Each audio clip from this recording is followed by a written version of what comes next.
किस प्रकार का कार्यक्रम रहा, क्या कार्यक्रम? सबसे पहले तो आपको हरियाली तीज की आप सबको बहुत बहुत शुभकामनाएं। आज ही के दिन जिस तरह से पूरी धरती माँ हरियाली चादर ओढ़े हुए आज हमारी माताएं बहनें सब पूरे हर्षोल्लास के साथ त्यौहार मनाते हैं। हमारे यशस्वी प्रधानमंत्री मोदी जी ने जिस तरह से देश के अंदर जो क्लाइमेट चेंज हो रहा है, टेम्परेचर बढ़ता जा रहा है, सारा कर रहा, तो उन्होंने एक अभियान छेड़ा कि एक पेड़ माँ के नाम, पूरे भारत में पेड़ लगाए जाए। एक अभियान के रूप में जन जागृति लाते हुए सबको लगाया जाए। इसी तरह से राजस्थान में भी हमारे मुख्यमंत्री भजन लाल जी ने हमें टारगेट दिया है कि लगभग 7 करोड़ पेड़ लगाए जाए। लगाना ही नहीं, इनको किस तरह से सुरक्षा की जाए, किस तरह से इनको लॉन्ग टाइम तक इनको ज़िंदा रखने के लिए किस तरह से इनकी जो भी ज़रूरतमंद है, चाहे पानी हो, चाहे इनके खाद की आवश्यकता हो, या जो भी इनको हो उसको भी करने की व्यवस्था इस बार हमने की है। और आज उसमें से लगभग 1.5 करोड़ 1.5 करोड़ पौधे पूरे राजस्थान के अंदर हम सब जो भी प्रभारी मंत्री है, हमारे प्रभारी सचिव है, सब हर ज़िले में जाके ज़िले के साथ साथ हर उपखंड के साथ साथ हर ग्राम पंचायत पे, हर गांव में जहाँ भी इस अभियान के अंदर जो लक्ष्य निर्धारित किया उन पौधों को आज हम लगाए। जो सर पौधे लगाए सुरक्षा के लिए क्या प्रबंध किया जाए? सुरक्षा के लिए इस बार हमने जहाँ तारबंदी हो तो तारबंदी का पैसा सेंक्शन किया।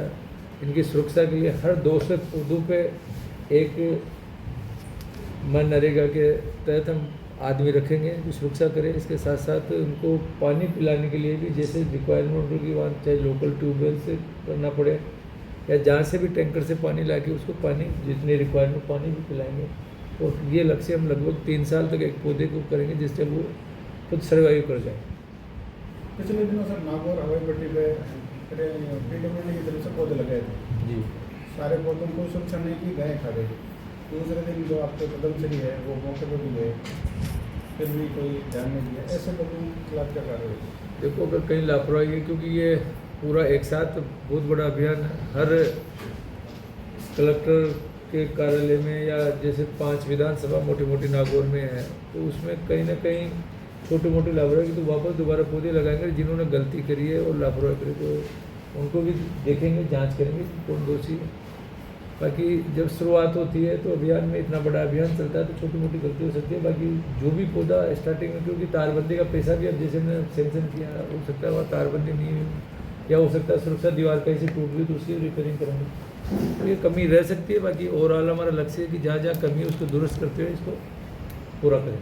आप 2 जिलों के सर प्रभारी हैं, तो यहाँ जिला मुख्यालय की यहाँ स्थिति अभी बारिश का मौसम है, जो सड़कें हैं यहाँ की ऐसी कोई सड़क नहीं है 60 वार्ड के अंदर आपके ये सड़क छोड़ दें मतलब तो किसी में गड्ढा नहीं है।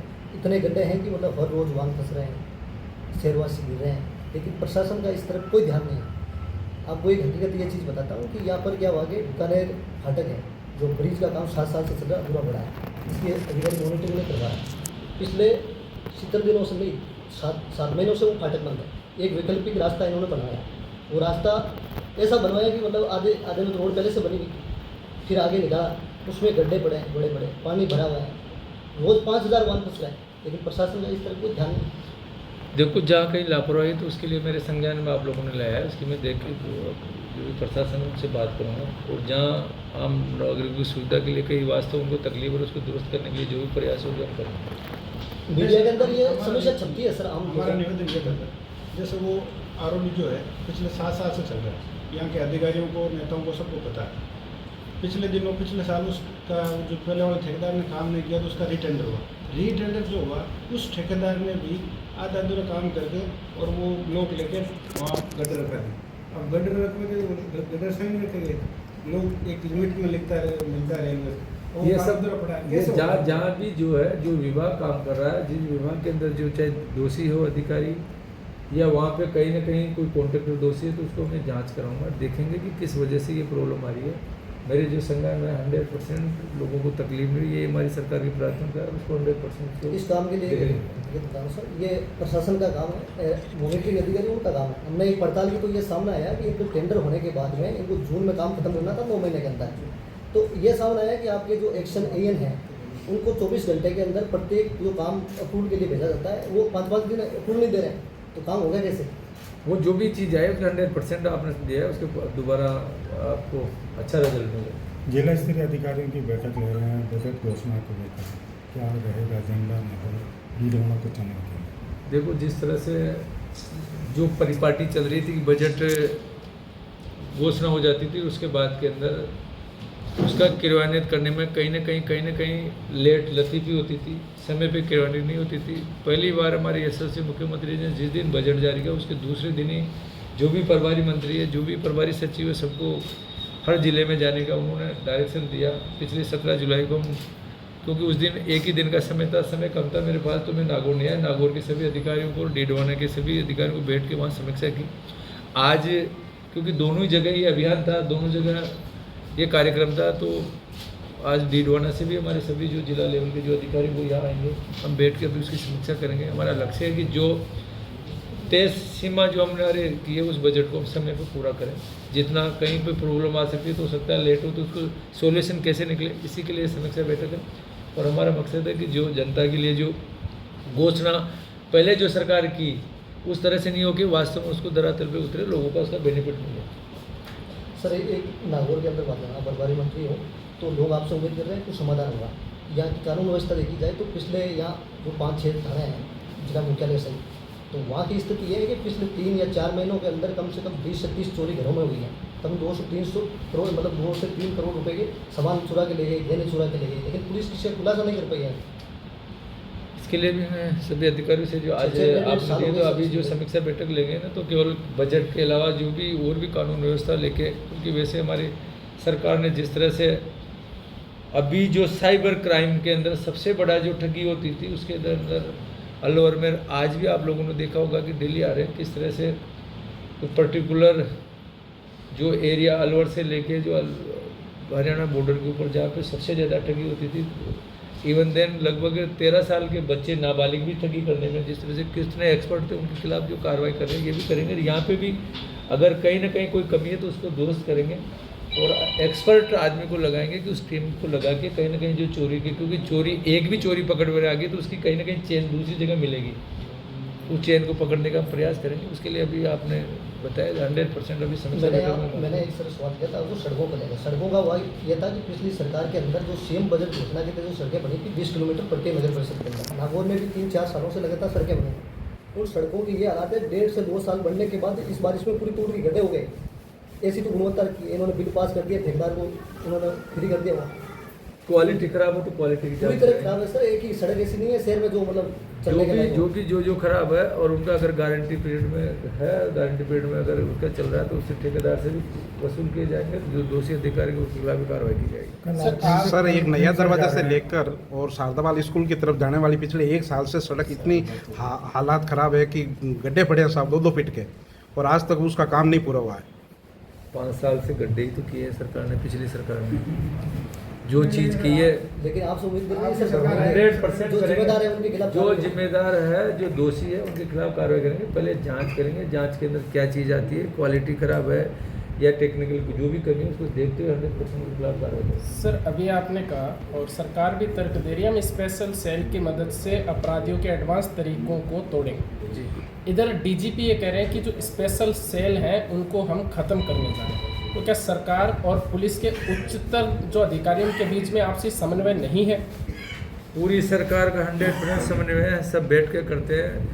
हो सकता है कि जो साइबर की जो पहले पुरानी टीम है उसके अंदर कहीं ना कहीं कमी, तो उसको इम्प्रूवमेंट करेंगे हम, उसको ख़त्म नहीं करेंगे। उसको आधुनिकता जो है, जिस तरह से आज नई टेक्नोलॉजी आ रही है, कंप्यूटर युग है, इसके अंदर और नई कोई एक्स्ट्रा चीज़ मिले तो उसको हम इम्प्लीमेंट करेंगे और उससे और ज़्यादा तेज़ी के साथ, जिस तरह से अभी कर रहे थे कि नागौर में अभी इतनी चोरी होने के बाद में भी अभी तक अपराधी पकड़े, उन चीज़ों को इसमें काम में लेंगे। सर, इसका बड़ा कारण ये है कि पुलिस के पास नफरी की कमी है। UR साहू डीजीपी राजस्थान ने इसी को देखते हुए कहा कि स्पेशल सेल खत्म करके हम थानों में पुलिसकर्मी लगाएंगे ताकि त्वरित कार्रवाइयाँ की जा सकें।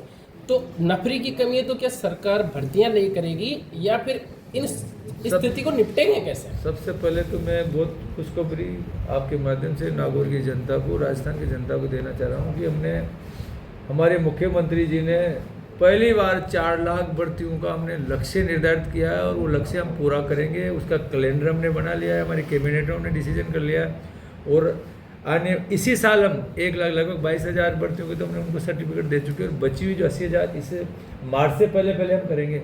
और उनमें जो भर्तियों में जो कहीं ना कहीं देरी होती है उसका भी हम संशोधन करेंगे कि उन्हें समय पे पूरी कैसे हो। ये सारी चीज़ें हमारी सरकार समीक्षा कर रही है। हमारे विपक्ष के कई सदस्यों ने कहा था साहब टोटल 8 लाख तो गवर्नमेंट कर्मचारी है और आप 4 लाख एक साथ भर्ती कर लेंगे। बाकी मैं अभी बोल रहा हूँ और मैं आप ही के बीच में रहूँगा, 5 साल तक आप ही को बीच में दूंगा कि मैंने 4 लाख जो लक्ष्य हमारे मुख्यमंत्री ने तय किया उसको पूरा करेंगे। एक सर जिले के उसके अंदर जो नौकरी की कमी है तो उसमें राजस्थान पुलिस के जितने भी जो पद स्वीकृत है और एक्स्ट्रा पद स्वीकृत करने पड़ेंगे वो भी करेंगे। वो पूरे के पूरे पद हम आने वाले तुरंत बहुत जल्दी बढ़ने वाले, जिससे कानून व्यवस्था बिगड़े नहीं। क्योंकि हमारी सरकार की सबसे पहले प्राथमिकता है कि कानून व्यवस्था हम पहले रखें, लोगों को सुविधा मिले। और इसी जो पिछली सरकार ने जो गलती करी है वो हमारी सरकार से नहीं है। सर सवाल ये सर अधिकारी का आपको दिखा नहीं पाएंगे, लेकिन एक सड़क का नज़र दिखाता है उनके शहर के हालात क्या है।